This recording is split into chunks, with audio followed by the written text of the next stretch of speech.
बिस्मिल्लाहिर्रहमानिर्रहीम। हम कंटिन्यू कर रहे हैं जी chapter number 8 of organizational behaviour by Stephen P Robbins. Last lecture में हमने जो बात की थी वो थी जॉब डिज़ाइन की। हमने जॉब डिज़ाइन के डिफरेंट एलिमेंट्स को देखा था और जॉब करेक्टरिस्टिक मॉडल के पांचों एलिमेंट्स को अंडरस्टैंड करते हुए उसकी कंट्रीब्यूशन इनटू अ जॉब हमने उसको अंडरस्टैंड किया कि किस तरह से हम एक जॉब को ज़्यादा मीनिंगफुल बना सकते हैं। ये तो एक एस्पेक्ट आ गया जिसको हमने जॉब डिज़ाइन कह दिया।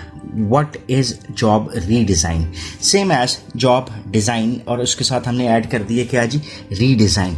एट टाइम एक छोटी सी एक स्टोरी सी क्रिएट करते हैं, एक एग्जाम्पल क्रिएट करते हैं कि फॉर इंस्टेंस एक इंडिविजुअल कोई काम कर रहा है, for every day he has to come to the office, perform those task जो कि वो रोज़ परफॉर्म कर रहा होता है। अपने डेस्क को ठीक करना पड़ता है उसको, उसके बाद उसको एक रिपोर्ट जनरेट करनी पड़ती है, उस रिपोर्ट के प्रिंटिंग के साथ उसको सबमिशन करनी पड़ती है, and every day he perform all these task again and again and again. So क्या नज़र आया इस सारी चीज़ में? एक एलिमेंट जो आपको नज़र आया वो क्या था? दैट वाज द बोर्डम, कि उसकी जॉब बोरिंग बन जाती है, उसमें कुछ नया करने को नहीं है। सो जो कॉन्टीन्यूस लर्निंग वाला जो एलिमेंट था, अगर हम इसको जॉब डिज़ाइन वाले ही एलिमेंट्स की तरफ लेकर जाएं तो टास्क आइडेंटिटी उसमें मौजूद नहीं होती, सिग्निफिकेंस उस तरह से नहीं होती, फीडबैक शायद उस तरह से मौजूद नहीं होता। लेकिन इन कंट्रास्ट टू दैट एक और टास्क की तरफ जाते हैं जहाँ पे every day you have to learn something new.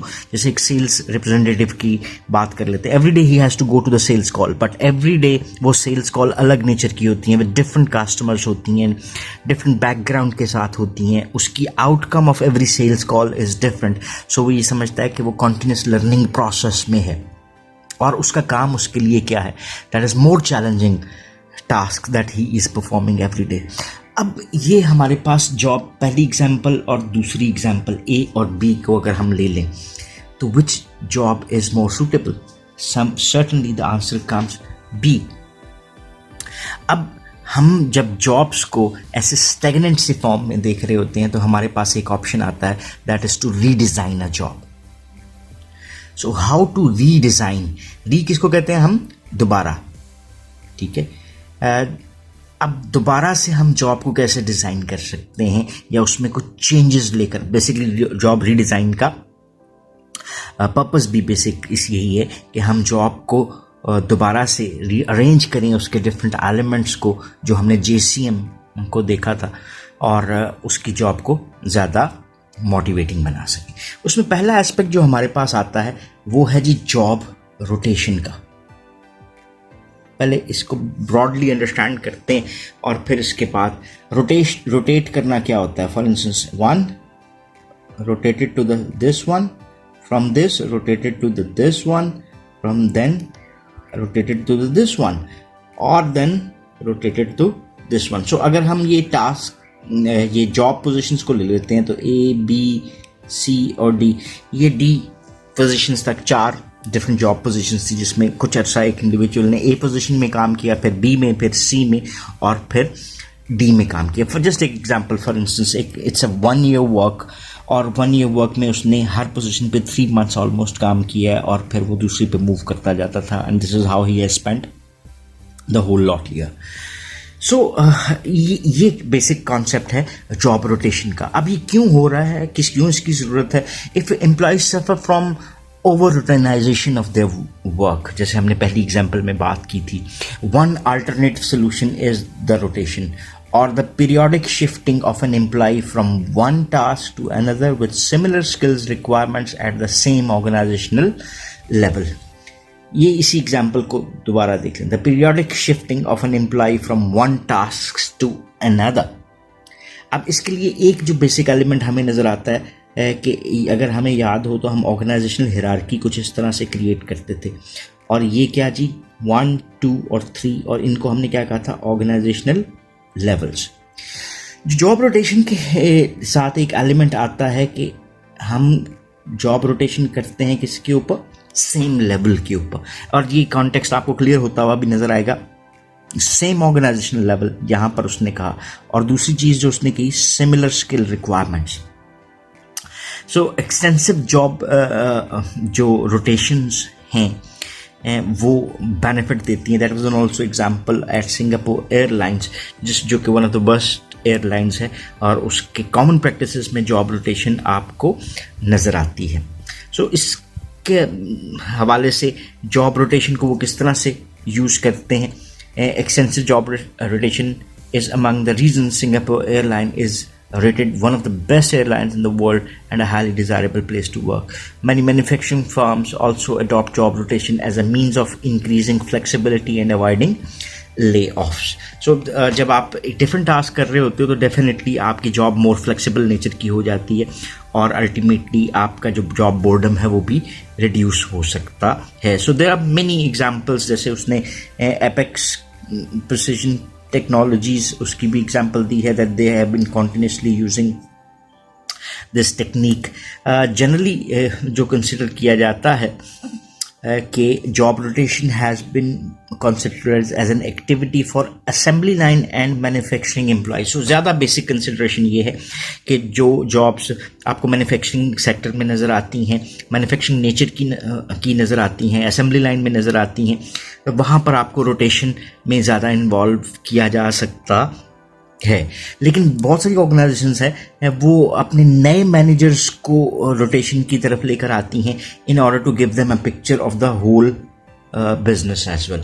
सो आपकी लर्निंग बेहतर हो सकती है. इसकी एक छोटी सी एग्जांपल भी हम क्रिएट करते हैं.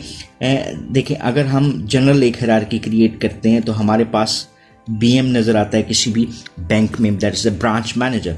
Branch manager is then further supported by another person which is called as operations manager.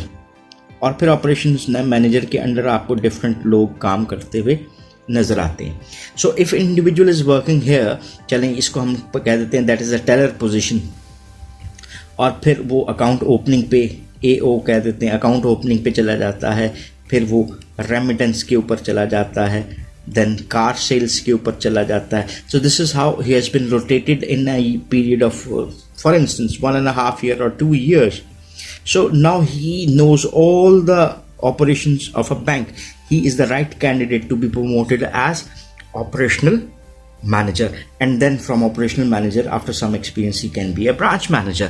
So ये आपको एक सीक्वेंस नज़र आता है जिसका बेनिफिट हम ले सकते हैं इस रोटेशन के हवाले से. सो स्ट्रेंथ जॉब रोटेशन की आपको क्या नज़र आता है कि ये बोर्डम को रिड्यूस करता है, इंक्रीज करता है मोटिवेशन को, and helps employees better understand how their work contributes to the organisation. इसके अलावा इनडायरेक्ट बेनिफिट जो आपको नज़र आता है, वाइडर रेंज ऑफ स्किल्स का नज़र आता है. It also allows more flexibility in scheduling work, adapting to change and filling of vacancies. So आपको इंटरनेशनली इसका एविडेंस भी मिलता है कि जॉब रोटेशन जो है उसके क्या बेनिफिट्स ऑर्गेनाइजेशंस में मिलते हैं, और अल्टीमेटली जहाँ पे आपको जॉब रोटेशन नज़र आती है इसका इफ़ेक्ट आपको परफॉर्मेंस के साथ भी नज़र आता है कि job rotation has increase the performance of employees. लेकिन जॉब रोटेशन के कई ड्रॉबैक्स भी हैं. व्हाट आर दीज ड्रॉबैक्स, इसको भी देख लेते हैं. ठीक है, फॉर इंस्टेंस ट्रेनिंग कॉस्ट पहली चीज़ आ गई. जब आप रोटेट करते हैं तो ट्रेनिंग कॉस्ट आपकी इंक्रीज हो जाती है. सेकंड थिंग जो है, moving a worker into a new position reduces productivity. एक कर्व होता है, हम उसको कहते हैं that is the learning curve. Learning curve से क्या मुराद है कि एक इंडिविजुअल ज़्यादा रिसोर्सेज यहाँ पर लगा रहा है और देन कम रिसोर्सेज के साथ वो ज़्यादा प्रोड्यूस कर सकता है. इसको हम कहते हैं एक्सपीरियंस कर्व, कि जैसे जैसे वो एक्सपीरियंस होता जाता है उसकी कैपेसिटी टू परफॉर्म इंक्रीज करती जाती है, या एफिशिएंसी कह लें, वो इंक्रीज करती जाती है. लेकिन जब आप रोटेट कर रहे हैं तो वो एफिशिएंसी आपको एक काम में बढ़ती हुई नज़र आ रही थी, लेकिन जब रोटेट हुआ तो फिर उस दूसरे काम में वो कम हो गई. और जो इकोनॉमीज ऑफ स्केल का कॉन्सेप्ट इकोनॉमिक्स में हम पढ़ते हैं वो निस्बतन रिड्यूस हो सकता है. इसके अलावा डिसरप्शंस क्रिएट हो सकती हैं when members of the work group have to adjust to the new employees. So नए टीम बनती है, नए लोगों के साथ काम करने में एडजस्टमेंट में टाइम लग सकता है, वो डिफ़िकल्ट भी हो सकता है, कॉन्फ्लिक्ट्स जनरेट हो सकते हैं. And supervisors may also have to spend more time, कि जो एक न्यूअर पर्सन आया उसके आंसर्स क्या होंगे, उसको हमने उसके काबिल बनाना है, सो उस पर भी ज़्यादा टाइम लग सकता है, एंड देन मॉनिटरिंग टाइम जो एक उस इंडिविजुअल के ऊपर है वो भी ज़्यादा लग सकता है. That was about job rotation. अभी देख लेते हैं इसका दूसरा एलिमेंट है, इसको हम कहते हैं जी that is called as job enrichment. What is job enrichment? That is expanding of a job.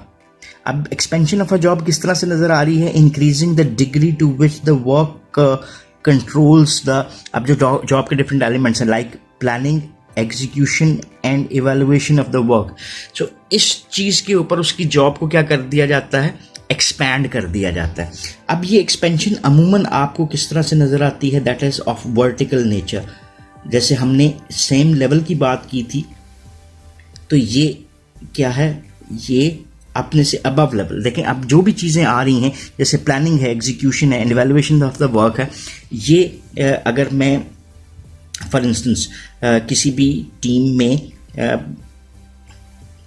Worker पे काम कर रहा हूँ जी, ठीक है, देन मेरे ऊपर सुपरवाइज़र है. अब सुपरवाइजरी लेवल की कुछ चीज़ें मेरी जॉब के साथ ऐड कर दी गई. This is where my job has been enriched कि मैं अपनी मर्जी से प्लान कर सकता हूँ या एग्जीक्यूट कर सकता हूँ, या फीडबैक के हवाले से मैं अपने आप को देख सकता हूँ. तो मेरे से हायर हायरार्किकल लेवल के कुछ टास्क जिनसे मेरी जॉब का हिस्सा बना दिए गए. So that is what is about job enrichment. अभी देखते हैं कि किस अंदाज में हो सकती है. An enriched job organizes task to allow the worker to do a complete activity, increases the employee's freedom and independence, increase, ये चीज़ आगे, increase responsibility and provides feedback. ये increase responsibility of a element, ये देखें यहाँ पर आपको supervisory element में से कुछ टास्क दे दिए गए, फिर फीडबैक के लिए कुछ आपको राइट्स दे दिए गए, फ्रीडम एंड इंडिपेंडेंस दे दिया गया. सो ये वो चीज़ें हैं जो कि हमें सपोर्ट कर सकती हैं. जिन guidelines for enriching a job के कुछ एलिमेंट्स हैं उसको ऐड करने की कोशिश करते हैं कि हम एक मैनेजमेंट में रहते हुए एक जॉब को किस तरह से इनरिच कर सकते हैं. इसमें जी हमारे पास सबसे पहले तो ये आ जाएगा, ये कॉलम जो है वो सजेस्टेड एक्शंस की तरफ नज़र आता है कि हम इनरिच कैसे कर सकते हैं उस जॉब को. और दूसरी तरफ हमारे पास कोर जॉब डायमेंशन जो कि हमारे पास किस सूरत में आई थी? जॉब करेक्टरिस्टिक मॉडल की सूरत में 5 एलिमेंट्स आए थे. सो कौन से सजेस्टेड एक्शंस किन एलिमेंट्स को मॉडिफाइड फॉर्म में दे रहे हैं, तो इसको हम देखते हैं. पहली चीज़ जो हमारे पास आ जाती है that is the combining of a task. अब बेसिकली क्या है कि हम जब कंबाइन कर देते हैं, चलें जी ये हम टास्क बना रहे हैं, हमने क्या किया जी, ये एक टास्क बना दिए. ये 3 टास्क जो हैं वो यहाँ पर आपको कंबाइन होते हुए नज़र आ रहे हैं, ठीक है जी. So this have been made into one responsibility. अब जो कंबाइनिंग ऑफ द टास्क है उसके लिए एक इंडिविजुअल की क्या इन्हेंस होगी? स्किल वैरायटी इन्हेंस हो जाएगी. दूसरा, उसकी टास्क आइडेंटिटी इन्हेंस हो जाएगी. याद है स्किल वैरायटी के ऊपर हमने जो बात की थी वो ये था कि different types of skills which are required to perform a task. और टास्क आइडेंटिटी क्या था कि how much work one has to perform, के बजाय इसके कि वो किसी भी काम के डिफरेंट एलिमेंट्स पे काम करे, वो होल टास्क को परफॉर्म कर रहा है. सो कंबाइनिंग टास्क हमें ये बेनिफिट दे सकता है. दूसरी तरफ हमारे पास आ जाता है कि forming natural work units. Natural work unit से क्या मुराद है कि एम्प्लॉय के टास्क को इस तरह से क्रिएट किया जाए कि वो आइडेंटिफाइबल भी रहें और मीनिंगफुल एज अ होल उसके लिए, यानी सिग्निफिकेंस के एलिमेंट उसमें ऐड हो जाते हैं. अब ये देखिए यहीं से form natural work units, it will add his task significance as well as उसका होल टास्क उसकी रिस्पॉन्सिबिलिटी हो जाएगा, तो आइडेंटिटी भी ऐड होती है. देन थर्ड एलिमेंट जो हम कर सकते हैं वो है establishing client relationship. Client relationship क्या, कि जिन कस्टमर्स को मैं सर्व कर रहा हूँ या क्लाइंट्स जो मेरे हैं उनके साथ रिलेशनशिप मैं क्रिएट कर रहा हूँ. That is increasing the direct relationship between workers and their clients. अब ये क्लाइंट्स जो हैं इंटरनल भी हो सकते हैं, आउटसाइड द ऑर्गेनाइजेशन क्लाइंट्स भी हो सकते हैं जिनके साथ. तो इसकी वजह से मेरी स्किल वैरायटी भी इन्हांस होगी, ऑटोनॉमी मुझे ऐड की जा रही है, that I have the right to talk to them, and then उससे फीडबैक भी बेहतर हासिल होगा, because clients might tell you that this is what you have done good और बैड, या इंटरनल हो या एक्सटर्नल हो. Then expanding the job vertical expansion of job हमारी ऑटोनॉमी को इंक्रीज कर रहा है, ठीक है, कि हम हायर हायरार्किकल लेवल के कुछ टास्क के रिस्पॉन्सिबल ठहर सकते हैं।